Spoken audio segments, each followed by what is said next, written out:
Olá, seja bem-vindo a mais um podcast do Pediatria Top. Hoje trazendo um conteúdo extremamente relevante para você, como sempre nós temos feito. Acompanhe nosso canal, se inscrevendo aqui e dando seu like. E no link tem a descrição para participar dos nossos grupos. Para hoje trouxemos um profissional extremamente experiente em neuropediatria, Dr. Silvio Gifone. Boa noite, doutor. Boa noite, Zé.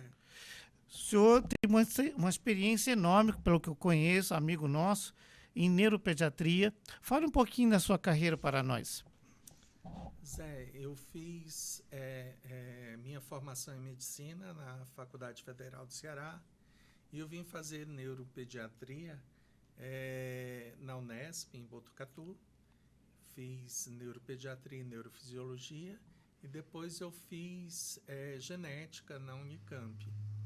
E acabei fazendo o meu mestrado e doutorado em neurogenética na Unicamp. Tenho experiência docente na PUC, na Unicamp, e acabei me especializando em saúde mental infantil e transtorno do espectro autístico pelo fato de eu ter uma filha no espectro. Tá? E como o diagnóstico foi muito tardio, hoje eu sou um dos maiores propagadores do diagnóstico precoce do TEA e do estudo diferencial do TEA em meninas. Muito interessante. O que fez o senhor escolher a neuropediatria? Eu entrei na faculdade, na realidade, querendo pediatria. E o que me fez escolher a neuropediatria foi um estágio que eu fiz na pediatria, um estágio voluntário, no ambulatório de avaliação precoce dos pacientes de neonatos. Tá? E havia uma equipe interdisciplinar nesse ambulatório, o pediatra, o neonatologista, o neuropediatra, TO, fono, e todos trabalhavam em comum para o bem-estar daqueles neonatos. E eu fiquei encantado e acabei querendo fazer neuroinfantil. Perfeito. E me diz uma coisa, qual é a experiência que você teve sendo neuropediatra, sendo pai de uma criança, né, adolescente hoje, com espectro autista? Zé, é bem difícil. Na realidade, assim, no transtorno do espectro autístico, eu tenho vários níveis. Eu tenho um nível 1, que é um nível muito leve, tá? Eu tenho um nível 2, que é aquele que envolve uma supervisão, ele precisa de uma certa mediação. E o nível 3, onde eu tenho um quadro severo de autismo com transtornos comportamentais, muitas vezes ligados à deficiência intelectual, que necessitam de uma supervisão e de um apoio muito maior.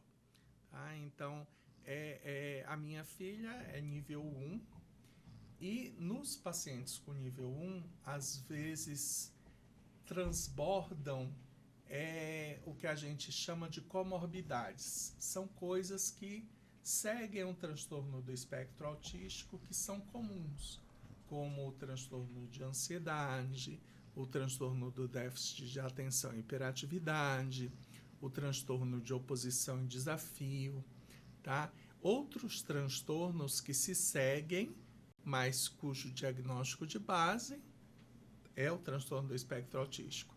Mas muitas vezes se confunde.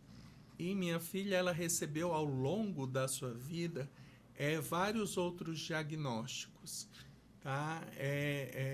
De transtorno de ansiedade, de transtorno depressivo, de transtorno de humor, tá? E o diagnóstico real dela, tá, só foi feito numa avaliação interdisciplinar quando ela já tinha 13 anos de idade. Tá? Ou seja, uma lacuna muito grande. E hoje eu vejo que muitas meninas, principalmente, elas não completam critérios na maior parte das escalas consideradas padrão ouro o diagnóstico do transtorno do espectro autístico, como a EIDOS, a ADI. Tá? Então, muitas delas valorizam características que são muito comuns no menino, mas que às vezes ocorrem mais raramente na menina. Pelo que foi percebido, o diagnóstico foi um tardio, né? Sim. Por conta de uma série de coisas como você descreveu. Então, para hoje, o profissional que está nos ouvindo, né? O que você orientaria para pensar num paciente com espectro autista? A primeira coisa no transtorno do espectro autístico é olhar o neurodesenvolvimento, tá? Então, observem o neurodesenvolvimento. Se eu tenho algum atraso no neurodesenvolvimento, motor ou em fala, pensem num transtorno do espectro autístico. A partir de mais ou menos que faixa etária, doutor? A partir de 1 ano e meio, a partir de 1 ano, tá? Toda criança com atraso no neurodesenvolvimento é uma candidata a se pensar em transtorno do espectro autístico. Abre-se aspas, algumas crianças de nível 1, antigamente conhecidas no nosso meio, até o DSM-4, como síndrome de Asperger, eu não tenho atraso no neurodesenvolvimento. Essas crianças têm um desenvolvimento neuropsicomotor normal, mas elas têm uma dificuldade de socialização muito grande e têm outros componentes, como interesses restritos e movimentos estereotipados que são característicos do transtorno do espectro autístico. Então, o profissional que está acompanhando a criança, em algum momento ele pode perceber que essa criança poderá ter o espectro autista, né? Sim. Quando que ele, por exemplo, diante disso, ele encaminha, na sua visão, para o especialista? Eu acho que o mais cedo possível. Se há a suspeita de um paciente com TEA, quanto mais cedo a gente iniciar a intervenção, melhor, tá? Há uma janela, o que nós chamamos de janela de oportunidade neurológica no nosso cérebro, tá? E à medida que o tempo passa, essas janelas vão diminuindo. Tá? E elas são maiores principalmente até os 7 anos de idade. Então, quando a gente faz uma intervenção precoce e uma intervenção ativa, o prognóstico é melhor. É um perfil de um paciente que precisa ser atendido em muitas disciplinas, né? O profissional, ele inicialmente tem que caminhar somente para o neuropediatra ou ele pode já caminhar para um psiquiatra, para um fisioterapeuta, um fono? O que você orientaria um profissional hoje que está dando a primeira perspectiva de avaliação de um paciente com perfil? Eu acho que a primeira coisa é ver qual é o critério de atraso daquela pessoa. Tá? Se aquela criança tem um atraso de desenvolvimento motor, ela deve ser encaminhada para o neuro e para o fisioterapeuta. Se ela tem um atraso do desenvolvimento de linguagem, isso eu abro aqui um questionamento que, infelizmente, ainda no nosso meio, é muito comum a gente ver, inclusive, as mães relatando: o pediatra disse que é normal, porque o pai dele só falou com 3 anos, a avó só falou. Então tem que esperar, cada criança tem seu tempo, então ele pode estar falando até 3 anos e meio, tá? E isso não existe, tá? Então a gente tem escalas de neurodesenvolvimento para que a gente possa ver qual é a média de padrão do desenvolvimento, aquelas crianças que estão além da média, acima da média, e as crianças de risco, que estão abaixo da média. Então, é muito importante a gente ficar atento à linguagem. Tá? Então, a linguagem, a gente espera que uma criança de cerca de 18 meses, tá? Ela esteja falando cerca de 50 palavras. Uhum. Tá? Então, com 2 anos, ela já esteja construindo frases simples de 2 palavras. Tá? Então, se a criança não está assim, é importante uma fono, uma avaliação de uma fono. Se a fono achar que não é só um atraso de linguagem, que tem outras questões, é importante a avaliação do neuropediatra. Uma outra coisa, outros quesitos além do neurodesenvolvimento, né? Então, principalmente os aspectos de socialização. Tá? Então, hoje em dia, o transtorno do espectro autístico ele é descrito como um transtorno de comunicação que vai interferir na socialização da criança. Então, a criança ela vai ter barreiras de comunicação e vai ter barreiras de socialização muito grandes. Tá? Aí você vai me dizer, mas uma criança muda, ela tem essas barreiras. Sim, ela tem algumas barreiras, mas ela se comunica de outra forma. Tá? No transtorno do espectro autístico, mesmo a comunicação gestual, mesmo a comunicação facial e a interpretação dos sinais faciais no outro é reduzida. Tá? Então, às vezes, ele não consegue ler uma informação que o seu rosto traz. Tá? Então, quando você está feliz, quando você está triste, quando você chora, quando você está preocupado, às vezes ele não consegue fazer essa leitura social. Entendi. E que diagnóstico diferencial você orientaria o profissional também pensar, para descartar, inclusive, e focar nessa hipótese diagnóstica do espectro autista? O diagnóstico diferencial principal do transtorno do espectro autístico é o transtorno do desenvolvimento da linguagem, tá? Que é o TDL, tá? Ou a apraxia da fala, tá? Então, ou um atraso, na realidade, só atraso na fala. Então, eu tenho um atraso normal, tem algumas crianças que atrasam a linguagem, mas elas têm outras formas de comunicação. Elas têm comunicação gestual, elas têm comunicação facial, tá? Como eu coloquei antes, que ocorria nas crianças mudas, tá? Então, isso também, as crianças com atraso de comunicação, elas têm esse outro, tá? E nós temos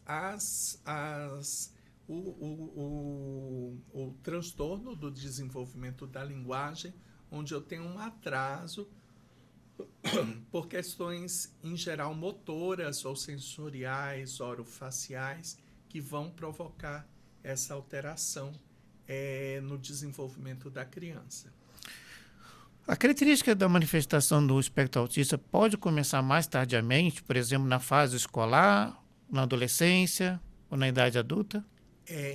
Existem algumas coisas, eu não vou dizer que as características possam aparecer mais tardiamente, mas elas vão mudando com o tempo. Elas podem ficar mais visíveis. Porque o que é que acontece? O adolescente, eu tenho um aumento muito grande da quantidade hormonal. Então, esse indivíduo, as explosões comportamentais, as explosões de temperamento, elas vão ocorrer e vão ser muito mais frequentes no adolescente do que na criança. Tá? Então, às vezes, uma criança que passava desapercebida, às vezes é mais fácil fazer o diagnóstico na adolescência. Tá? Diagnóstico na vida adulta, ele é sempre um grande desafio. Porque o que é que acontece? Geralmente o paciente na vida adulta, ele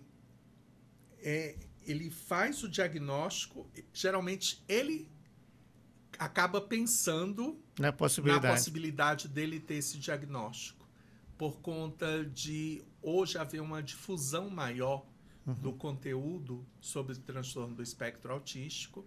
Tá? Então, ele acaba se enquadrando em muitos sinais, ele acaba dizendo, olha, eu sou assim, eu era assim quando eu era pequeno, eu me vejo nessa pessoa. É muito comum um pai de criança com transtorno do espectro autístico, quando a gente começa a avaliar, ele diz, mas eu era assim quando eu era pequeno, eu sou assim, eu ainda tenho dificuldade de socialização muito grande, eu tenho pouquíssimos amigos, tá? Então eu tenho uma rigidez comportamental, eu tenho que seguir determinados rituais na minha vida para eu ficar mais tranquilo, tá? Então tem algumas coisas que são muito comuns, tá?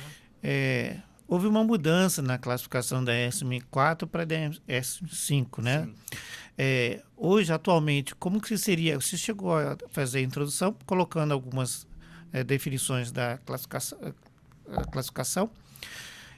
Hoje, como que ficaria claro para as pessoas que estão nos ouvindo, né, a classificação do espectro autista? Tá? Então, na classificação antiga do DSM-4, nós teríamos 3 linhas principais para o diagnóstico. Tá? Teria um transtorno de comunicação, um transtorno de socialização e um transtorno de movimentos repetitivos e interesses restritos. Tá? Hoje em dia, a gente entende o transtorno de socialização ligado ao transtorno de comunicação. Então, hoje em dia, nós chamamos de uma díade. Tá? Então, segundo o DSM-5, nós temos uma díade para o diagnóstico. Nessa díade, nós temos o transtorno de comunicação, que envolve um componente social, e nós temos os interesses restritos e comportamentos repetitivos. Tá? Então, em relação a esses interesses restritos, são interesses em determinados assuntos, em determinados objetos. Tá? Então, é muito comum o paciente com transtorno do espectro autístico, ele está sempre com um objeto na mão, isso ajuda ele a se regular, a se autorregular. É muito comum pequenas coleções, eles fazem coleções, eles emparelham brinquedos, né? Então, geralmente, o primeiro sinal disso é a separação de brinquedos por cores, por tamanho, o enfileiramento ou colocar o empilhamento de brinquedos, tá? Então, assim, eles gostam muito desse tipo de comportamento, mas é um comportamento que ocorre muito em meninos, tá? Então, a menina, que tipo de comportamento ocorre? A menina, ela vai brincar de quê? De boneca. Mas ela vai brincar de boneca, geralmente sem função, tá? Então, ela pega a boneca, ela arruma a boneca, às vezes ela coloca algumas bonecas ao redor de si, ela troca roupa, tira roupa, tá? Mas ela não tem uma brincadeira funcional de casinha, de alimentar, de fazer uma brincadeira imaginativa, tá? Ela pode até ter quando ela aprende isso, tá? Então, a menina com TEA ela busca, diferente do menino com TEA, ela busca a socialização em determinados momentos, mas ela não é aceita no grupo. Por quê? Porque muitas vezes ela é diferente. Então, às vezes, ela camufla. Ela vai num grupo de uma menina, tem várias meninas, aí ela vê qual é a menina alfa do grupo e ela aprende o comportamento daquela menina e, não sendo aceita naquele grupo, ela vai para outro grupo e tende a imitar o comportamento da menina alfa do grupo anterior. E assim por diante, até ela tender a se encontrar em determinado grupo, até ela tender a ser aceita em determinado grupo. A classificação, ela coloca em níveis, né? Sim. Essa descrição seria em que nível? A descrição dos níveis os níveis, eles são colocados a partir de algumas escalas psicológicas de desenvolvimento, tá? Então, em nível 1, nível 2 e nível 3. Tá? Então, geralmente é um psicólogo que dá esse nivelamento, ou nos casos mais graves, o psiquiatra ou o neuroinfantil. Tá? Entendi. Eu vejo até que alguns adultos que eu conheci, que têm espectro autista, eles se incomodam com essa classificação, porque muitos deles já têm um nível mais leve Sim. e têm um grau de socialização e se incomodam e se enquadrar em alguma classificação que eu restrija, né? Hoje, a gente vê que há muita comorbidade no paciente do espectro autista, né? Fale um pouquinho mais das comorbidades que são encontradas.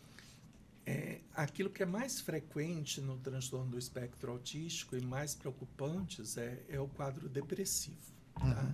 Então, a depressão ela é muito comum no paciente com transtorno do espectro autístico, porque o que é que acontece? Aí seria uma criança maiorzinha, né? Não, mesmo a criança menor, uma criança de 6, 7 anos. Mas digo assim, tá? nos primeiros anos de vida... Nos primeiros anos de vida, tá? De comorbidades, uma das coisas mais importantes são as questões alimentares e as questões secundárias às questões alimentares. Eu posso ter uma desnutrição proteico-calórica, é muito comum nesses pacientes porque eles têm seletividade alimentar, tá? A seletividade alimentar nesses pacientes, ela está inserida nas alterações sensoriais do transtorno do espectro autístico. Então, eles podem ter uma resposta diferente da gente para estímulos auditivos, para estímulos visuais, para estímulos táteis e para estímulos gustativos e olfativos. Tá? Então, uma coisa que para a gente tem um odor prazeroso, para eles pode ser um odor fétido. Tá? Então, uma comida que para nós é deliciosa, para eles é ruim. Tá? Então, geralmente eles têm uma dieta muito que a gente chama monocromática, né? Então, o paciente com transtorno do espectro autístico, geralmente ele come arroz, carne, muito raramente feijão. Não tolera muitas mudanças, né? É muito difícil as mudanças. E quando ele tem mudanças, fica nessas mudanças. Então, muitas mães relatam assim, olha, ele só comia ovo, aí ele passou um mês comendo ovo, depois ele só quer outra coisa, não quer mais ver ovo, aí ele só quer outra coisa, ele passa um tempo todo nesse. E já é algo que chama atenção para pensar sim. né? É algo que chama atenção no transtorno do espectro autístico. A seletividade é muito característica, né? A seletividade alimentar é muito característica. Isso para as crianças bem menores, sim. né? E uma outra coisa que isso pode gerar é a alteração de funcionamento intestinal. Tá? Então, eu tenho muitas crianças com constipação crônica por conta de alimentação inadequada. Tá? Então, esses pacientes, às vezes, precisam usar medicação para um controle adequado de evacuação, e isso provoca outras alterações na criança, inclusive alterações emocionais, tá? Porque a criança ela fica, às vezes, sem evacuar uma semana e meia, 2 semanas, tá? E a criança sente dor, e nesse processo a irritabilidade aumenta. E é interessante que muitos pais chegam a levar esses pacientes, né, no nosso pronto atendimento, no nosso consultório, e passa um pouco desapercebido de muitos colegas, porque os próprios pais não se dão conta de que aquilo ali é uma coisa anormal, né? Considerando algo normal e tolerável. Sim. E isso deveria chamar a atenção dos colegas, né? Mas falando na idade um pouquinho maior, como você estava começando a falar na fase escolar, né, que às vezes até um instrutor, um professor, já está dando conta de perceber algum comportamento alterado da criança, né?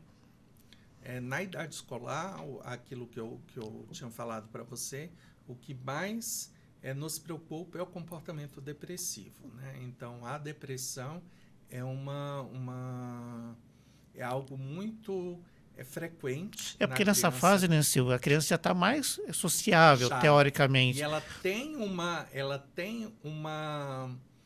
um desempenho social e uma busca, tá? E um dever social. tá? O dever de escolarização, o dever de frequentar a escola, o dever de tirar notas boas, tá? O dever do que os pais esperam dela. Então, ela se sente muito cobrada. Tá? E é um comportamento que chama atenção o fato de eles não seguirem disciplina, né? A disciplina escolar, o comportamento em relação aos outros coleguinhas na atividade escolar, como você falou, e até em casa as reclamações frequentes que os professores estão levando, né?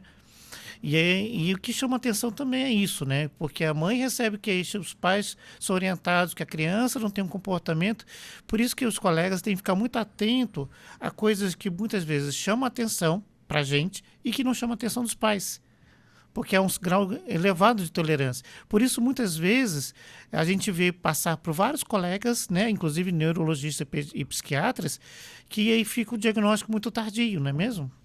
Exatamente. Isso é uma coisa que é frequente e é muito comum isso que você colocou, da escola ser a primeira a notar. Tá? Então, eu agradeço a Deus a formação dos professores novos que estão entrando, porque isso a gente vê desde as creches, tá? Então, estão chegando crianças precoces para a gente, porque as creches observam que aquela criança fica isolada, que na escola ela tende a brincar sozinha, ela tende a ter uma rigidez muito grande em determinados assuntos ou em determinadas mudanças, a não aceitar de uma forma razoável determinadas mudanças que outra criança aceitaria. Tá? Então, a escola traz esse movimento para os pais. Mas, infelizmente, muitos pais, como você colocou, não veem isso. Tá? Ou acham, é preocupação demais da escola, tudo, e acaba se atrasando o diagnóstico. Perfeito. Vamos falar uma coisa agora que muitas pessoas perguntam, né? E tem essas dúvidas, inclusive entre os profissionais médicos. Houve aumento de casos de autismo? Ou nós estamos fazendo mais diagnóstico atualmente? Olha, Zé, eu acho que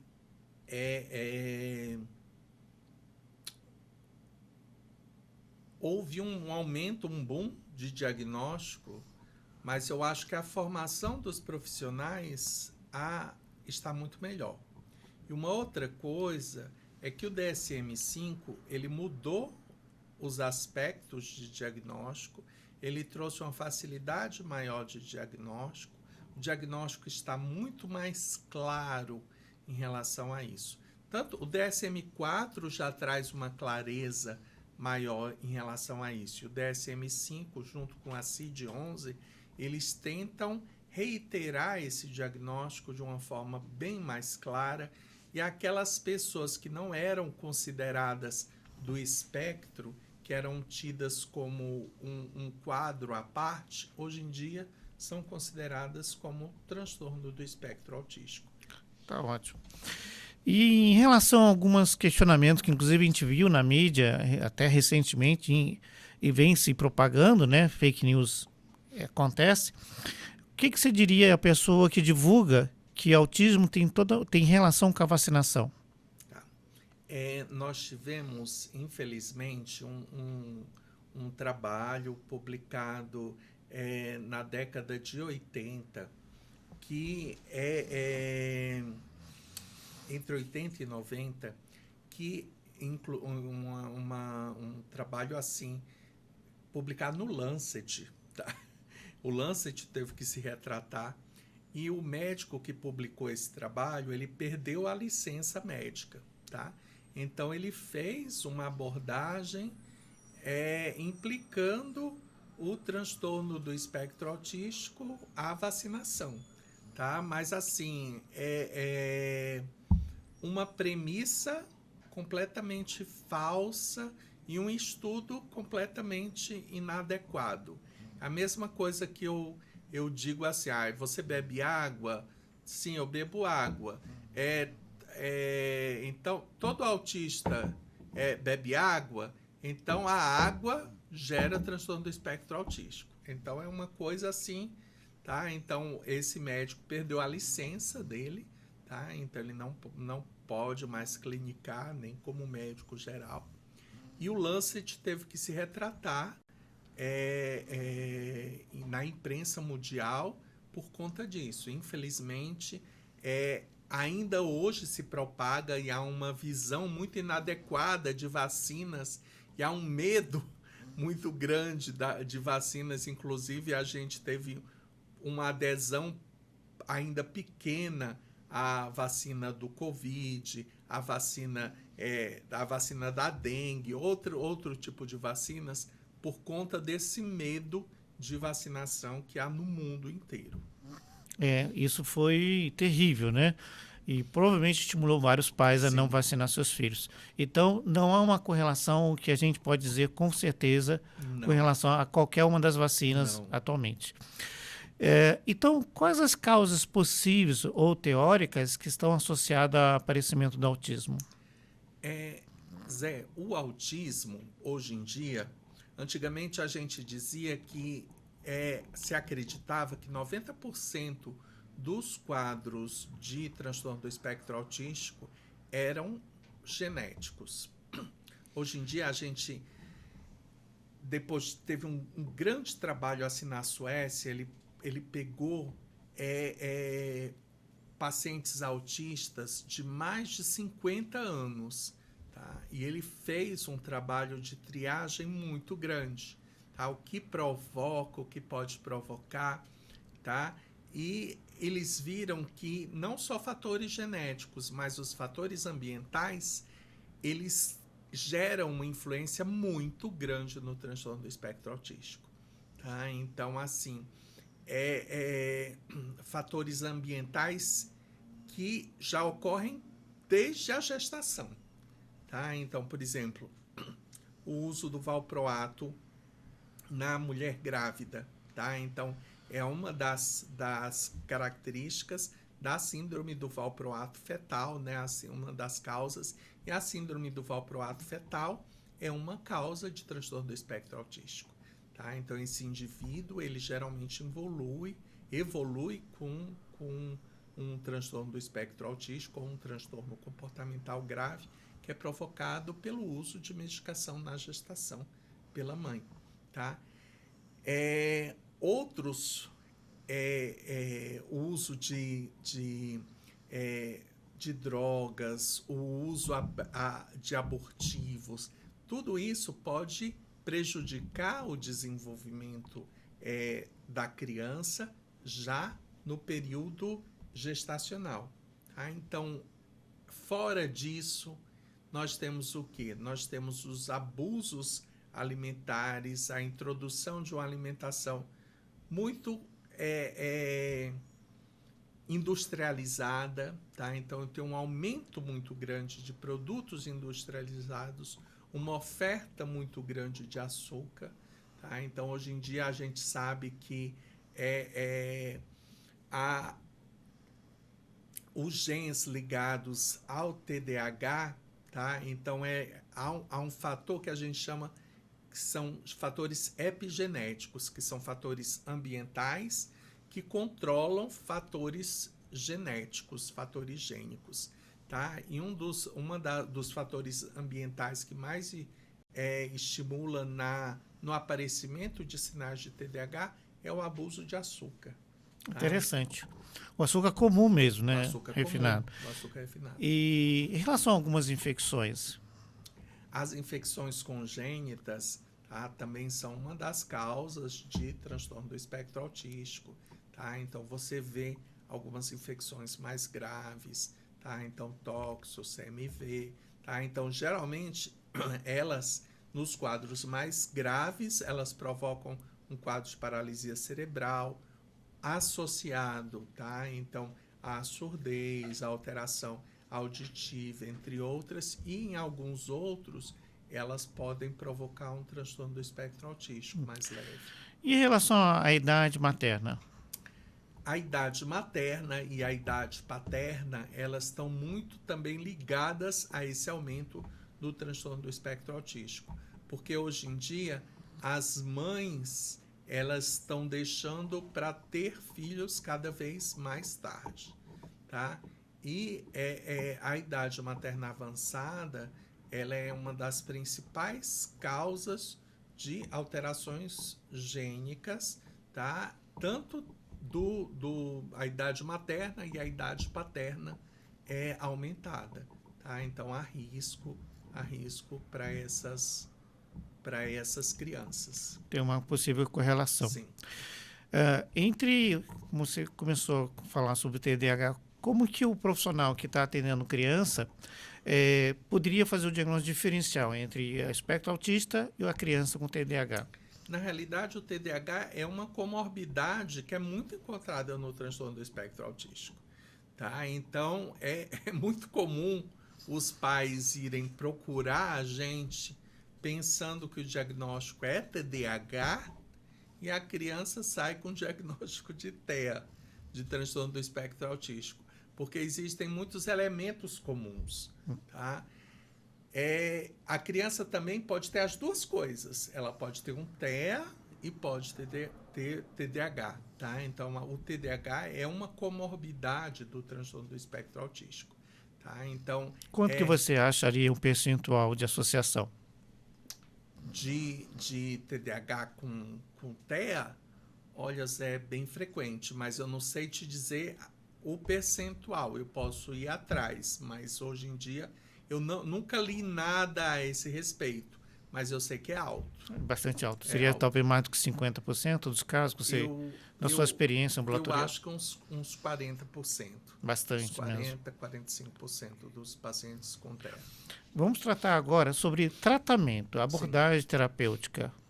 Como que você orientaria o profissional que hoje está na ponta lá, atendendo criança, para saber que esse profissional que está acompanhando com o neuro está fazendo esse tratamento, para ele entender que esse é um tratamento para o paciente com espectro autista? Tá, ok. O tratamento para o transtorno do espectro autístico, o que eu quero salientar mais aqui é que ele nunca é só médico, tá? Ele é um tratamento interdisciplinar. Então, ele envolve principalmente fono, psicólogo, terapeuta ocupacional e o médico, ou psiquiatra infantil, ou o psiquiatra adulto, no caso de um adulto, ou o neuropediatra ou neurologista, tá? É importante esse segmento e é importante essa terapia interdisciplinar. Terapia interdisciplinar é uma terapia onde cada criança ela tem um plano terapêutico individualizado e esse plano ele é seguido por todos os terapeutas e o médico ele vai ver a evolução desse plano. Se esse plano está sendo efetivo ou não, se tem que se mudar no meio do caminho, se tem que associar alguma outra terapia no meio do caminho, entre outras coisas. Então, por exemplo, se ele tem um TDAH, ele pode estar usando uma Ritalina, Sim. Pode estar fazendo psicoterapia. Na sua experiência, psicoterapia ajuda bastante o paciente com TEA? Na realidade, paciente com TEA, eu digo assim, existem abordagens, existem várias abordagens. Tratamento psicológico, ele é sempre primeira linha para o tratamento de TEA, tá? Então, tratamento psicológico, fonoaudiológico e de terapia ocupacional são de primeira linha para o tratamento de TEA, tá? Então, assim, dentro da psicologia, nós temos algumas formas, algumas abordagens terapêuticas, tá? Existem a terapia cognitivo-comportamental, existe a terapia ABA, tá? Então, existem abordagens, existe a abordagem Denver, tá? Existem algumas abordagens que elas são um caminho que o paciente com transtorno do espectro autístico pode seguir. Agora, é importante salientar que alguns níveis se beneficiam mais de um determinado tipo de terapia, tá? Então, hoje em dia, infelizmente, na clínica médica, no nosso dia a dia, há uma propagação muito grande, como você colocou, de fake news, de as crianças, os pais já chegam procurando o diagnóstico, quando eles acham que é TEA, procurando o diagnóstico de TEA e procurando o encaminhamento para terapia ABA e para uso de canabidiol, tá? A terapia ABA, ela é muito importante, mas ela é bem indicada principalmente para os pacientes mais graves, tá? E o número de sessões, a abordagem, o número de terapia, quantidade adequada de ABA, também ele deve ser discutido na equipe interdisciplinar e o médico deve ver se isso é viável ou não. Tá Excelente. Para quem está atendendo criança hoje e está dando os primeiros passos na sua formação profissional e está atendendo crianças, o que você orientaria nesse sentido de pensar no diagnóstico do paciente com perfil do espectro autista e qual o conselho que você daria para ele? O conselho que eu daria é assim, envolva outros profissionais, então busque uma equipe, busque encaminhar para a fono, busque encaminhar para a TO, peça um retorno, tá, precoce inclusive com a opinião do terapeuta, porque muitos terapeutas eles dizem o diagnóstico é fechado com o médico, claro, ele é fechado com o médico, mas eu preciso ver a evolução daquele paciente.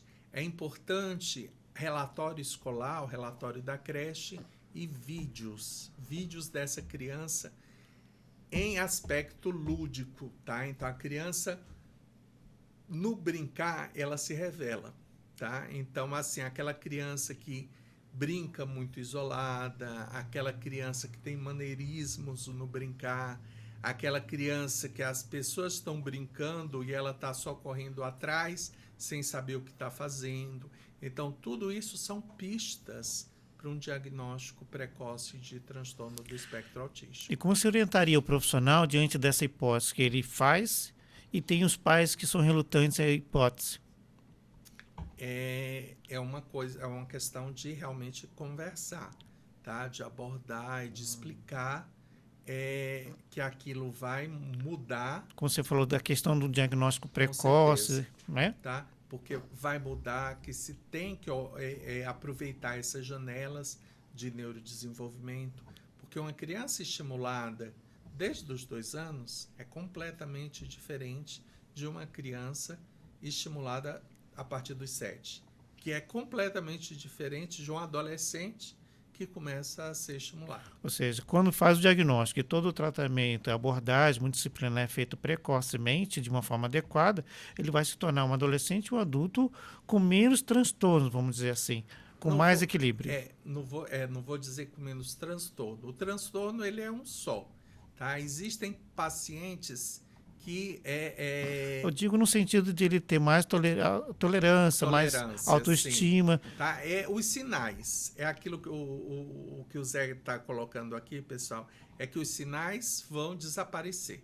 Então, nas escalas de transtorno do espectro autístico, tem muitas pessoas que dizem, inclusive alguns médicos que dizem assim, ele saiu do espectro autístico. Não se sai do espectro autístico, você sai de escalas do transtorno do espectro autístico. Isso é muito comum em pacientes com estimulação precoce, tá? Então, é muito comum a gente ver pacientes que começam a fazer o diagnóstico, que iniciam a terapia, e alguns meses depois de terapia intensa, o paciente está tão diferente, os pais chegam e dizem assim, olha, mas ninguém que vê diz que ele é autista. Tá? Todo mundo diz que ele não é, que isso é coisa da nossa cabeça ou é coisa da sua cabeça. E, na realidade, é porque ele aproveitou essas janelas e ele melhorou muito. Tá? Mas algumas características podem surgir a partir daquele momento e ele precisa de estimulação. Tá? Perfeito, foi uma ótima mensagem para que o profissional tenha compreendido. Qual seria a sua mensagem final para os profissionais que hoje atendem criança em qualquer lugar do nosso país, sabendo as limitações que nós temos? Zé, uma mensagem é assim: prestem atenção na palavra dos pais, tá?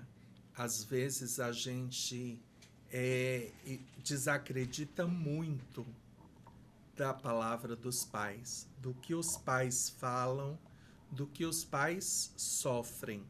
E a gente acha que é invenção, é a famosa mãe preocupada demais, pai preocupado demais, estão inventando coisa, vendo pelo em ovo, tá? Eu digo assim sempre: pare, ouçam os pais, ouçam a escola e vejam o desenvolvimento.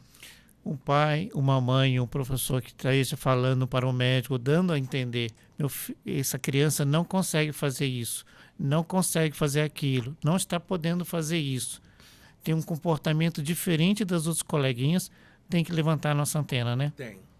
Tem que sempre levantar nossa antena e a gente tem que investigar, tá? Porque às vezes a gente pensa, a gente vê o protótipo do TEA nível 3. Infelizmente, eu já vi muitos psiquiatras dizendo assim: TEA nível 1 não é TEA. E é TEA, tá? É TEA, tá? Só que é um nível 1. Ele consegue se virar sozinho na vida dele, ele consegue ter, não precisa de uma mediação, tá? E eles só consideram, alguns só consideram nível 2 e nível 3, tá? E muitos pais, tá? Muitos dessas crianças ficavam sem diagnóstico por conta disso, tá? Isso é uma coisa que causa impacto na vida, causa impacto no dia a dia. Uma última pergunta, que eu sei que vai ser a dúvida de muitos colegas. Encaminha para o neuro ou para o psiquiatra? Pode encaminhar para qualquer um. O importante é o diagnóstico precoce, tá? O psiquiatra, é importante você buscar um psiquiatra infantil, tá? Se for realmente uma criança ou um adolescente, porque o psiquiatra adulto, ele não vai ter essa tarimba para ver esses casos, principalmente os casos mais sutis, tá? Então, eles vão ser confundidos, aquilo que eu coloquei, né? Da minha filha. Tá? Então, muitas vezes, mesmo o psiquiatra infantil, ele pode confundir o transtorno do espectro autístico com algumas comorbidades. Tá? Perfeito. E aproveitando a oportunidade, doutor Silvio, para quem gostaria, como profissionais que atendem crianças, que vão fazer pediatria, o que você aconselharia para quem gostaria hoje, pensando em fazer neuropediatria? O que eu aconselharia é exatamente ver se aquilo faz seu coração bater mais forte, tá? Então, é aquilo que eu te disse. Eu acho que eu me preparei durante toda a faculdade pensando em ser pediatra. Eu fiz toda a minha faculdade de medicina. Eu estudei tudo, obviamente, porque eu não queria ser um pediatra que não soubesse clínica, ginecologia, cirurgia. Eu queria ter uma abordagem mais holística. Mas eu acho que o que faz o teu coração bater mais forte é a neurologia infantil. Se dedique, porque a gente precisa de profissionais habilitados e profissionais que tenham esse olhar diferente, tá? Isso é o que mais falta, tá? Existem profissionais e profissionais na pediatria e na neuroinfantil. E seja um profissional diferente. E está precisando, né? Muitos lugares no nosso Brasil estão precisando de neuropediatra e pediatras bons como o senhor, que se dedica e te vê que a paixão, a preocupação pelo paciente, a empatia, a simpatia. Eu quero agradecer a sua participação no nosso podcast, tá? O Silvio Gifone, que esteve aqui com a gente, neuropediatra, trouxe conteúdos bastante relevantes para você. Se você quer receber esse conteúdo, participe, acompanhe, dê o nosso like aí para a gente poder continuar trazendo bastante conteúdo para você. E ficamos por aqui. Muito obrigado, doutor. Eu que agradeço. Um abraço a todos.